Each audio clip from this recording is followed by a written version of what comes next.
감사합니다. 오늘 읽은 말씀을 통해서 보고, 교제하고, 순종하고 라는 제목으로 하나님 말씀 은혜를 나누고자 합니다. 심리학 이론 중에 스키마 이론이라는 것이 있습니다. 심리학자 프레드릭 바틀렛이라는 사람이 제시한 개념인데요. 이 바틀렛은 이 이론으로 외부의 정보를 이해하거나 받아들이는 어떤 방식이 있다라고 설명을 합니다.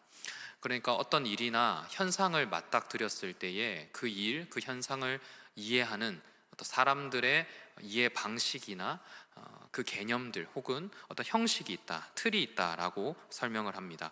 쉬운 예를 들면 이렇습니다. 우리가 비누 거품을 내면 보통의 사람들 대부분이 거품을 보면서 미끄럽다라고 생각을 합니다.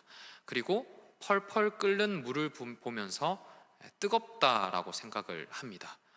그 끓는 물을 보면서 시원하다, 손을 넣어보고 싶다 하시는 분이 계시다면 빨리 상담을 받아보시거나 병원에 가보셔야 됩니다.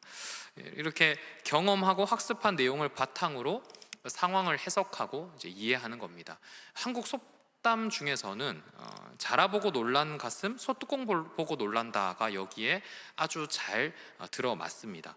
자라를 보고 놀란 사람이 그 실제 자라가 아닌데도 자라와 비슷한 소뚜껑을 보고서 놀라 하는 거죠. 그러니까 자라로 만들어진 인식이 소뚜껑에까지 영향을 미쳤다고 우리는 이해할 수 있습니다. 이런 스키마 이론에 따르면 우리는 새로운 상황에 빠르게 적응하기 위해서 우리의 경험을 사용합니다. 이 경험이 흔히 말하는 선입견이 됩니다. 선입견은 이전의 경험을 통해서 위험을 빠르게 감지하도록 만들어줍니다. 비슷한 상황에서도 내가 내릴 수 있는 최선의 선택, 가장 좋은 결정을 내리도록 만들어줍니다. 그러나 이런 이전의 경험 혹은 내 안에 있는 선입견이 좋지 않은 결정을 내리게 만들 때도 있습니다. 새로운 사람이나 상황을 만났을 때 한쪽으로 치우친 판단을 내리게 할 수 있습니다. 또 어떤 때에는 그 사람을 향한 사람으로부터 나오는 정보를 다소 왜곡해서 받아들일 때도 있습니다. 신앙생활에서의 이해 또 선입견은 어떨까요? 이전의 경험이나 지금 내가 느낀 어떤 감정들, 느낌들이 신앙생활에 도움이 될 수도 있습니다. 그러나 도움이 되지 않을 때도 종종 있는 것 같습니다. 오늘 본문 말씀도 이런 모습을 잘 보여줍니다. 다메섹에 있던 아나니아가 예수님의 말씀을 들었습니다. 지금 직가라는 거리에 가서 사울을 만나고 사울에게 안수를 해라 라고 말씀을 하십니다. 그런데 아나니아가 이 말씀을 들었지만 바로 순종하지 않습니다. 여러분, 이 말씀은 사람으로부터 전해드린 게 아니라 지금 아나니아가 직접 들은 말씀입니다. 흔히 말하는 직접 계시죠. 그런데 말씀을 들었는데도 순종하지 않습니다. 발걸음을 옮기지 않습니다. 예수님의 말씀을 듣기 전에 사울이 어떤 사람인지 전해 들었기 때문입니다. 본문 13절에 보시면 내가 여러 사람에게 듣사온즉 그가 예루살렘에서 주의 성도에게 적지 않은 해를 끼쳤다 하더니 라고 설명합니다. 아나니아가 직접 보거나 직접 확인한 건 아닙니다. 다른 사람에게 들은 정보죠. 그 내용이 사울에 대한 아나니아의 판단이 되었습니다. 선입견이 되었습니다. 그래서 아나니아 자신도 사울을 똑같이 평가 내리고 받아들이면서 이제 만나러 갈 수 없습니다 라고 생각합니다. 아나니아의 이런 고민과 결정에는 나름의 근거가 있습니다. 사실 우리가 아나니아의 입장이 된다 하더라도 순종을 주저하는 것에 이해가 되지요. 우리들도 이런 순간을 경험할 때가 얼마나 많은지 모릅니다. 교회에서 다양한 사람들을 만나지요. 상대방과 인사를 나누고 이야기를 나누고 교제합니다. 그러면서 그 사람의 겉모습이나 말투나 어떤 나와 맞지 않는 성향 혹은 어떤 그 특정 부분들을 우리가 포착할 때가 있습니다. 그러면 그것을 우리는 그 사람의 판단하는 어떤 기준으로 삼지요. 조금 더 확장해 볼 때 삶도 마찬가지입니다. 내가 전도해야 할 사람, 직장 혹은 거래처의 동료들, 상대방, 그 사람의 어떤 모습이나 표현으로 상대를 평가하곤 합니다. 인상이 너무 사나워서 저 사람이랑 말을 하는 게 좀 힘들어, 혹은 내가 전에 들었던 그 사람의 말투 때문에 만나기를 꺼려 할 수도 있을 것입니다. 전도해야 할 사람을 만나는 것, 우리가 지회 식구를 만나는 것, 목장 식구를 만나는 것에 어려움이 될 수도 있습니다. 그러나 아나니아의 이야기는 순종으로 끝납니다. 결국 순종합니다. 갈 수 없는 많은 이유들 속에서 그 사람을 못 만났다, 내가 움직이지 않았다, 나는 그냥 그렇게 포기했다로 끝나는 게 아니라 하나님의 말씀에 순종했다로 끝이 납니다. 이 시간 우리들도 사도행전 말씀을 살펴보면서 우리들이 가지고 있는 어떤 인식이나 선입견이 있다면 그것이 어떤 것인지를 한번 돌아보기를 원합니다. 그리고 그 선입견보다, 우리의 판단 기준보다, 우리의 생각들보다 더 큰 하나님의 은혜를 발견하고자 합니다. 그래서 하나님이 기뻐하시는 삶은 무엇이고 그것이 어떤 삶인지, 또 어떻게 하면 살아낼 수 있을지 함께 생각해보는 이 시간 되기를 소망합니다. 저는 세 가지로 함께 나누고자 하는데요, 먼저 첫 번째입니다. 첫 번째로 우리는 하나님의 은혜를 보아야 합니다. 그 사람 안에 임하는 상대방의 삶에 있는 하나님의 은혜를 발견할 수 있어야 합니다. 제가 앞서 서론에서 말씀드린 것처럼 오늘 말씀에서 아나니아는 예수님의 말씀에 순종하지 못했습니다. 말씀에 등장한 사람이 누구인지 알았기 때문입니다. 13절 말씀을 다시 보면 사울은 예루살렘에서 주의 성도에게 적지 않은 해를 끼치는 사람이었습니다. 여러분, 이 정보는 아나니아가 신뢰할 만한 정보였습니다. 13절 중반부에서 설명하는 것처럼 여러 사람이 아나니아에게 이 정보를 전달했는데요, 이 정보를 전달했던 사람들은 예루살렘에서 다메섹으로 도망쳐온 사람들이었습니다. 그러니까 예수님을 믿는 사람이고 예수님을 따르는 사람들이고, 무엇보다 고통과 박해를 경험하고서 그 생생한 증언을 실제 경험에서 전하는 사람들이었습니다. 그러니 아나니아의 입장에서는 지금 이 사람들, 특별히 사울에 대한 고통을 직접 경험한 사람도 있고 사울로부터 어떤 일이 있었는지를 아는 사람들이 전하는 이야기이다 보니 아나니아가 충분히 신뢰할 만하지요.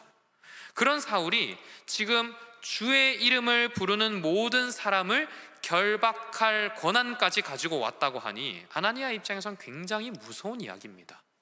설령 조금의 그런 알량한 감동으로 하나님 말씀대로 순종한다 하여도 내가 똑같이 잡혀가는 건 아닌가 생각하면서 두려울 만하지요. 이런 상황이니 아나니아가 사울을 만나기 어려운 게 당연합니다. 아나니아가 사울을 만나지 않아도 괜찮겠다 생각할 법하죠.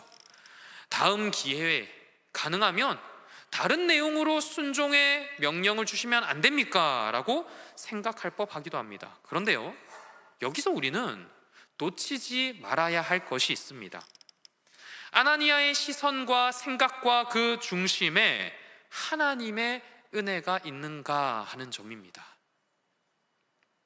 아나니아가 사울을 만나기 어려운 여러 이유가 있습니다. 공감되지요. 우리라도 그렇게 할 겁니다. 그런데 그 가운데서도 아나니아가 하나님의 은혜를 발견하고 하나님의 은혜를 쫓았는가 하는 점을 우리는 생각해 보아야 합니다. 사랑하는 성도님 여러분, 우리는 그리스도인입니다. 우리는 예수 그리스도를 만난 사람들이고 하나님께서 우리에게 복음을 은혜라고 하는 선물로 우리에게 주셨습니다. 그렇기에 우리의 정체성은 그리스도 복음에 있습니다. 우리는 모두 복음을 가지고 있고 복음으로 하나님의 백성이 되었습니다. 이 복음이 우리를 죄로부터 해방케 했습니다. 하나님의 복음이 우리에게 영원한 생명을 약속했습니다. 하나님의 복음이 우리에게 은혜로 임했지요. 그렇기에 복음은 은혜이고 동시에 하나님의 놀라운 계획이다라고 우리는 말해볼 수도 있을 것입니다. 그리스도인들을 박해하던 사울이라고 해서 다를까요? 그렇지 않습니다. 오늘 본문 말씀에서 보시면 물론 아나니아는 미처 그 사실을 채 받아들이지 못했지만 하나님이 사울을 만나 주셨습니다. 하나님께서 사울에게 은혜로 임하셨습니다. 그리고 복음을 허락하셨습니다. 은혜로 인한 복음이 하나님의 계획으로 구체화된 것이 오늘 말씀 15절 말씀입니다. 이 사람은 내 이름을 이방인과 임금들과 이스라엘 자손들에게 전하기 위하여 택한 나의 그릇이라. 하나님께서 단순히 그냥 만나게 하실 뿐만 아니라 하나님의 놀라운 계획을 위해서 이 사람을 나의 그릇으로 사용하겠다 말씀하십니다. 시간이 지나면 사울은 유대인을 넘어 이방인에게 복음을 전하는 사람이 될 것입니다. 하나님께서 이 일을 위해 사울을 부르셨고 그리고 이 일을 위해 아나니아를 부르셨지요. 그렇다면 여기서 이제 우리가 두 가지를 비교해 보아야 합니다. 사울에게 임한 하나님의 은혜, 하나님의 복음, 하나님의 계획과 사울의 지난 행적과 지금 아나니아가 사울을 향한 이해, 그리고 아나니아가 가지고 있는 이 선입견. 여러분, 둘 중에 무엇이 클까요?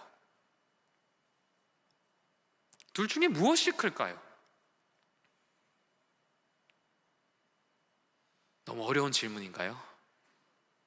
아니면 목사님 먼저 대답해 보시지요. 저라도 이 사람 죽이고 막 감옥에 가두던 사람의 그 행적이 무섭죠. 그 선입견이 어떻게 가볍다라고 말할 수 있겠습니까? 근데 여러분, 하나님이 우리를 만나 주신 것을 생각해 본다면 우리가 가지고 있는 이해나 선입견이나 그 어떤 사람의 지난 행적보다도 우리의 답은 정해져 있습니다. 하나님의 은혜가 더 크죠. 하나님의 복음이 더 큽니다. 하나님의 계획이 더 큽니다. 하나님의 그 은혜와 복음과 계획이 이 사람의 지난 과오와 잘못과 그 어떤 것들과도 비교할 수 없을 정도로 크다고 우리는 답을 내릴 수 있어야 합니다. 우리만 봐도 알 수 있지 않습니까? 죄인인 우리를 하나님께서 하나님 백성으로 바꾸어 주신 은혜입니다. 우리 같은 죄인도 예배자로 바꾸어 주신 하나님의 은혜입니다. 하나님의 은혜는 우리의 선입견 정도에 막히지 않고 우리의 존재를 바꾸시고 우리의 인생을 바꾸어 놓으셨습니다. 여러분, 참 감사하게도 처음에 순종하지 않았던 아나니아가 뜻을 바꿉니다. 16절의 말씀을 접하고 그리고 17절에서 곧바로 사울에게 갑니다. 왜 아나니아가 갑자기 바꿨을까요? 하나님의 은혜를 확인하고 은혜를 최우선 순위로 삼았기 때문입니다. 은혜를 발견하니까, 하나님의 계획을 보니까, 이 사람을 향한 하나님의 사명을 보니까 순종해야겠더라라는 겁니다. 내가 이 사람을 향한 선입견이나 내가 이 사람을 향한 판단이나 그런 게 중요한 게 아니라 하나님께서 이 사람에게 심어놓으신 사명이 더 중요하고, 이 사람에게 임하신 은혜가 중요하고, 이 사람에게 허락하신 계획이 중요하다는 걸 발견한 겁니다. 선입견을 뛰어넘는 하나님의 은혜를 보았기에 가능한 일입니다. 사랑하는 성도님 여러분, 내가 연약할 수 있고 상대가 연약할 수 있습니다. 우리 공동체가 연약할 수 있습니다.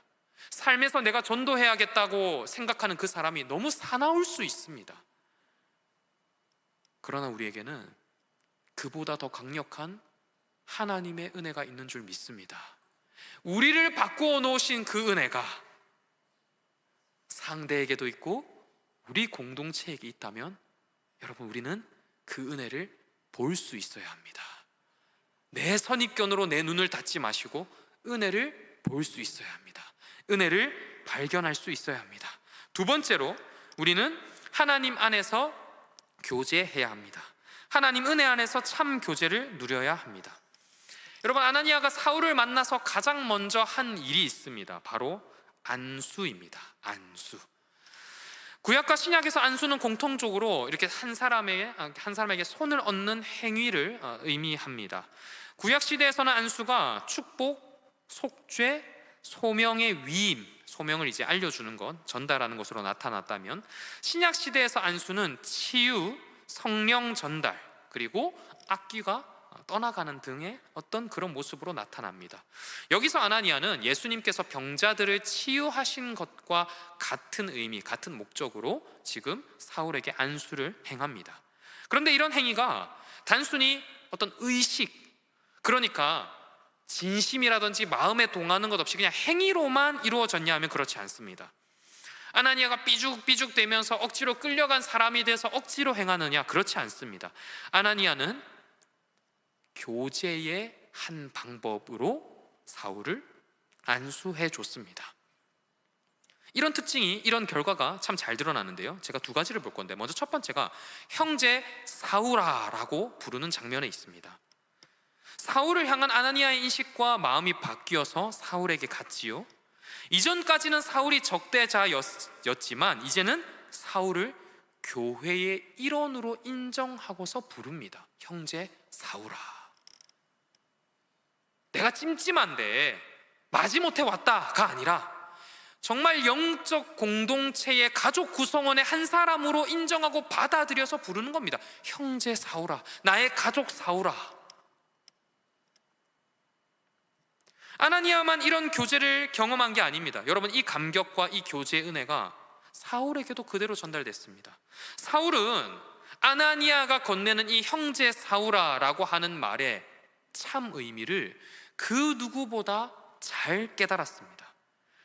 여러분, 사울이 어떤 사람입니까? 사울은 유대 전통을 잘 아는 사람이었습니다. 유대 전통 안에서는요, 이 혈통, 가족이라고 하는 개념이 굉장히 중요합니다. 그 어떤 것으로도 가족을 끊어낼 수 없고 가족을 뛰어넘을 수 없습니다.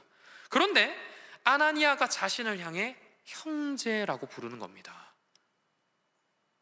안수하면서, 기도하면서 형제요. 사울의 입장에서는 이 교제를 통해서 혈통을 뛰어넘는 은혜를 경험합니다. 혈통을 뛰어넘어서 은혜로 뭉치는 신앙 공동체를 경험합니다. 안수로 교제를 시작하고 교제를 통해서 하나님 안에 이루는 신앙 공동체, 하나님의 백성과 하나됨을 경험합니다. 뿐만 아니라 이제는 자신이 부여받은 사명에 따라서 선교로 쓰임받기를 시작합니다. 그러니까 안수받고 교제하는 일이 내가 어떤 사람인지, 내가 어떤 공동체에 속해 있는지를 확인할 뿐만 아니라 이제는 그 공동체 너머에 있는 사람들을 품는 소명으로까지 가는 통로가 되는 겁니다. 사랑하는 성도님 여러분, 이렇게 놀라운 일이 지금 교제로 일어났습니다.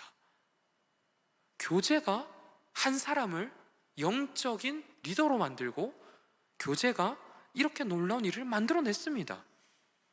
안수로 시작된 교제는 여기서 그치지 않습니다. 은혜의 확장과 성령 충만으로 이어졌습니다.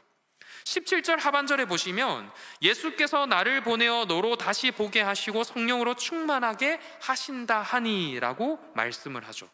그냥 한 사람과 한 사람의 교제인지 알았는데, 그냥 누군가가 눈을 뜨지 못해서 가서 치유해주는 정도의 일인지 알았는데, 이 일을 통해 성령 충만이 이루어집니다.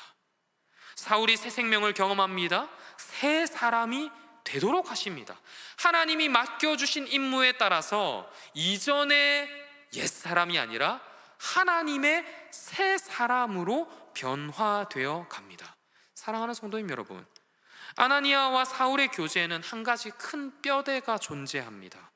바로 안수입니다. 교제입니다. 그렇다고 해서 우리가 교회 안에서 만날 때마다 형제여 하면서 안수하기는 어렵겠죠. 우리가 이걸 그대로 안수해야 된다, 형제여, 이렇게 이해하시면 안 되고요.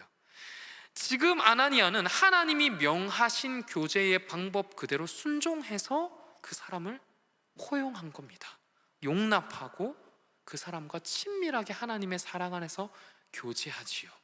하나님께서 우리들에게 똑같이 그 교제를 요구하십니다. 여러분, 그 교제가 번져나가는 걸 보십시오. 아나니아가 사울을 공동체의 일원으로 받아들이고 사울이 공동체의 일원이 되었을 때에 하나님이 부어주시는 은혜와 성령으로 그 사람이 충만해졌습니다.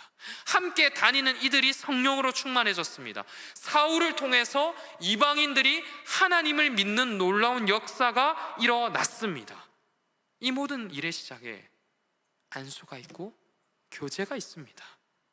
사람이 변하고 사람이 공동체의 일원이 되고 사명을 감당하는 자가 되고. 사랑하는 성도님 여러분, 우리가 우리의 생각과 우리의 선입견을 뛰어넘어서 하나님의 은혜 안에서 교제할 때 우리에게도 이와 같은 일들이 일어나는 줄 믿습니다. 여러분, 정말 교제에 이런 힘이 있습니다. 교제에 이런 힘이 있어요. 상대방을 리더로 세워주는 힘이 있고 하나님의 사명을 발견하게 하는 힘이 있고 그 사명대로 달려나가게 하는 힘이 있습니다. 저는 우리 교회에, 우리 삶 가운데 이런 일이 일어나기를 기대하는 우리가 되었으면 좋겠습니다. 가슴 떨리지 않으십니까? 이런 일이 많이 일어나서 우리가 서로를 용납하고 포용하고 교제할 때 모든 이들이 사명을 짊어진 리더로 세워지고 은혜를 전하는 자가 된다는 것, 여러분 가슴 떨리지 않습니까? 바라기는 우리 교회가 이를 경험할 수 있는, 이런 놀라운 교제의 결과와 은혜를 경험할 수 있는 교회 되기를 간절히 소망합니다. 아멘. 마지막 세 번째입니다. 세 번째, 하나님의 은혜에 우리는 반응해야 합니다. 이 모든 일들을 위해서 우리는 하나님의 은혜에 반응할 수 있어야 합니다. 여러분, 우리는 그 어떤 사람도 예외 없이 하나님의 은혜를 기대하고 바라고 또 원합니다. 저는 은혜 받지 않아도 괜찮아요 라고 하는 사람은 아마 없을 것입니다. 선물과 같은 은혜가 우리 삶에 임하기를 간절히 바라지요. 그 은혜가 구체적으로는 관계 회복이 될 수도 있고 또 조금 더 물질의 축복이 될 수도 있고 여러 가지 예배의 깊은 은혜가 될 수도 있을 것입니다. 여러분, 그런데요, 은혜가 주어진 것, 은혜가 내 삶에 임한 것으로 끝나서는 안 됩니다. 은혜에 대한 반응이 있어야 됩니다. 은혜가 임할 때 우리는 은혜에 반응할 수 있어야 합니다. 오늘 본문으로 보자면 우리는 이렇게 적용할 수 있습니다. 예수님께서 사울에게 나타나셔서 그의 눈을 멀게 하셨습니다. 시내로 들어가 아나니아를 만나라 라고 말씀하시며 그 과정들을 쭉 계획하셨지요. 사울의 입장에서 생각해보면 눈이 멀게 된 일이 불편할 수 있습니다. 이게 무슨 은혜냐, 이게 무슨 하나님의 계획이냐, 이게 무슨 선물이냐 할 수 있지요. 여러분, 그러나 그 또한 하나님의 은혜입니다.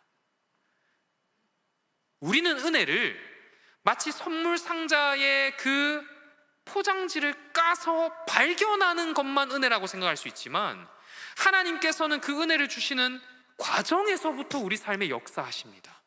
그 과정에서부터 우리 삶에 은혜를 베풀어 주십니다. 그게 어떤 때는 어려움이 될 수 있지요. 아픔이 될 수도 있을 것입니다. 내가 깎여 나가야 되는 고통이 될 수도 있겠지요. 그러나 이 모든 과정들이 하나님의 일이 이루어지는 과정입니다. 하나님께서 우리 삶에 더 큰 열매를 주시기 위한 과정인 거죠. 여기서 사울이 은혜를 거부한다면 어떻게 되겠습니까? 하나님, 제가 이거 아파서 안 되겠어요. 제가 이거 고통스러워서 안 되겠습니다. 제 눈을 지금 당장 열어주시고 아나니아라는 사람 안 만나도 되겠으니, 저 하나님의 사람이 안 되어도 괜찮으니 그냥 이 고통이 사라지게 해주십시오라고 했으면 어떻게 됐을까요? 아무 일도 일어나지 않았을 것입니다. 잠깐 편안했을지 모르겠지만 초대 교회가 어느 시점에 어떻게 세워졌을지 아무도 상상할 수 없습니다. 이방인들이 하나님께로 돌아오기 위해 택하신 그릇이라 하셨는데 어떻게 되었을지 우리는 감히 상상할 수 없습니다. 눈이 멀게 된 게 최악이 아니라 하나님 안에서 변화되지 못하고 사명을 발견하지 못하고 그 공동체는 일원을 맞이하지 못하며 이방인들은 그리스도인이 되지 못하는 게 진짜 최악이라 할 수 있지요.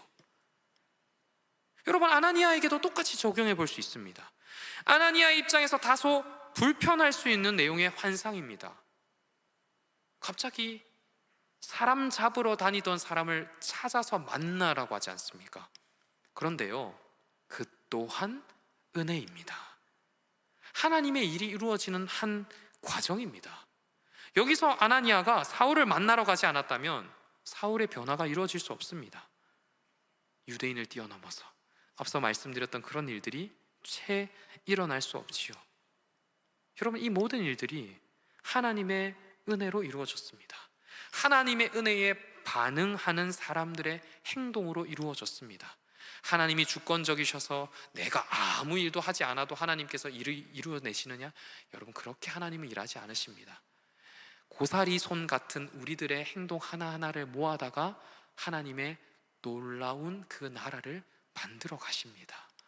그러니 그리스도인의 삶은 무거울 수 있고 부담될 수도 있지만 한편으론 영광되지요.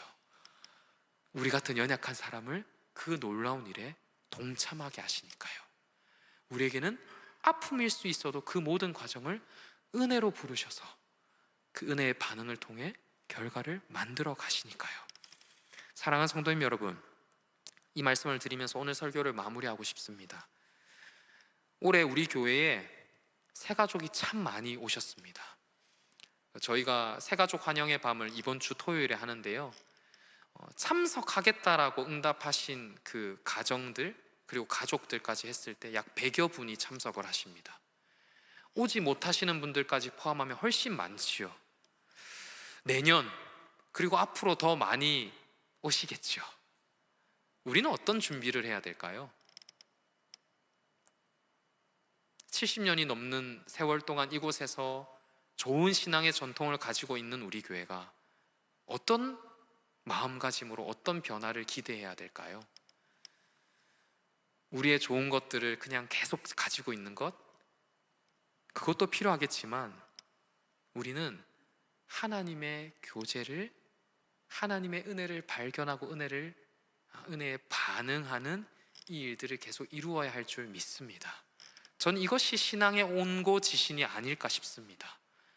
하나님께서 마땅하다라고 하시면 은혜를 발견해서 할 수 있는 것, 바꿀 수 있는 것, 상대방을 용납하고 포용할 수 있는 것, 우리가 예전에 이랬는데가 아니라 지금 하나님이 이걸 원하시는구나, 지금 이 사람을 품기 원하시는구나, 지금 이 사람에게 이 은혜를 주길 원하시는구나, 그래서 나를 바꾸시고 우리 공동체를 바꾸시고 우리 교회를 바꾸길 원하시는구나, 하나님의 이 사명으로 이 땅을 품길 원하시고 우리나라를 위해 기도하길 원하시며 하나님의 계획에 따라 우리를 사용하길 원하시는구나. 사랑하는 우리 거제교회 성도님 여러분, 하나님께서 우리를 그렇게 부르신 줄 믿습니다. 그냥 머물러 있지 마시고 은혜를 발견하시고 은혜로 교제하시며 용납하시고 은혜 안에서 순종하고 반응하여 하나님의 놀라운 일들을 경험하고 이루어가는 우리 교회 되기를 주님의 이름으로 축복합니다.